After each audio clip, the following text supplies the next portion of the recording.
When I was in pharmaceuticals, the interaction that I had with people, it never really impacted, I believe, their lives in a way that, it changed them forever.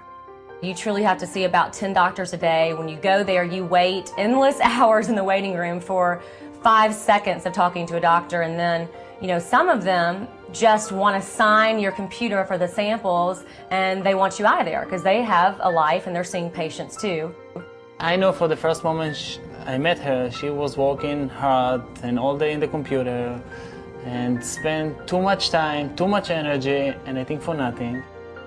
Well, I was very skeptical about ViSalus. I know that a lot of people say that in the beginning, but my skepticism really came from when my girlfriend, who I worked with for years, she called me one afternoon and said, "Ash, I've got an opportunity I think you're going to be really interested in." She said, "It is a nutraceutical product, but it's got data." Because I thought, if she's got to go out there, and I know Patricia did very, very well, and go get a second job in network marketing of all things, then I got out just in time.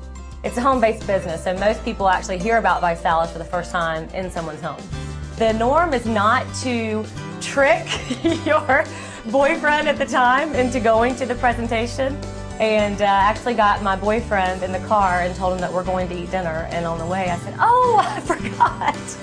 I actually have to go to this home presentation thingy for my girlfriend Patricia. We won't be there long and people are going to try and sell us. So, let's just sit by the door, and as soon as we're done, we'll just, hop out of there." It's pretty funny that we walked in with that attitude and we walked out, and on the way home we said, "There's no way that we can't join this company."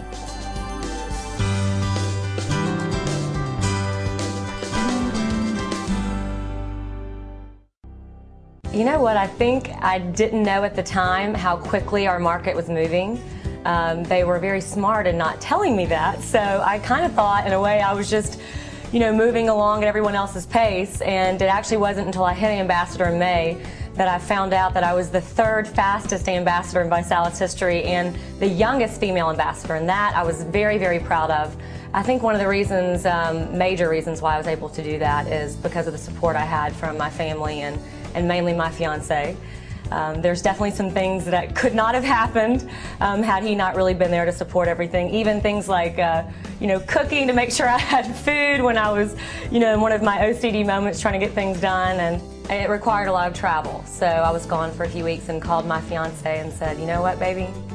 I think I'm close to hitting ambassador, and would you mind if I were gone another week on top of the 2 I've already been gone?" And he's so supportive. His response to me was, "You know what? If it's going to take you another week, you need to get it done. And I expect that when you come home, you're going to be an ambassador. And if you're not, you're sleeping in the garage." So, as you can see, he's a great motivator. My purpose is Chrissy Flatt. She was my roommate here in Atlanta for a couple of years. Chrissy had actually suffered a massive heart attack, and she passed away at 21 years old because of the combination and the synergistic effect of a pharmaceutical drug, common drug that a lot of people take for attention deficit disorder, and a common over-the-counter sinus medication. I realized in that moment that this was my calling for ViSalus, that it was so much bigger than anything I could even explain, because I loved Chrissy very much, and if one person at a time, I could teach people that there are better options out there. When you find out why you're doing what you're doing and why God has you where He does, it's an amazing feeling. And so every day that I change somebody's life, it doesn't just feel good to me, but I believe that Chrissy's watching and that she feels good about it too, so that's important.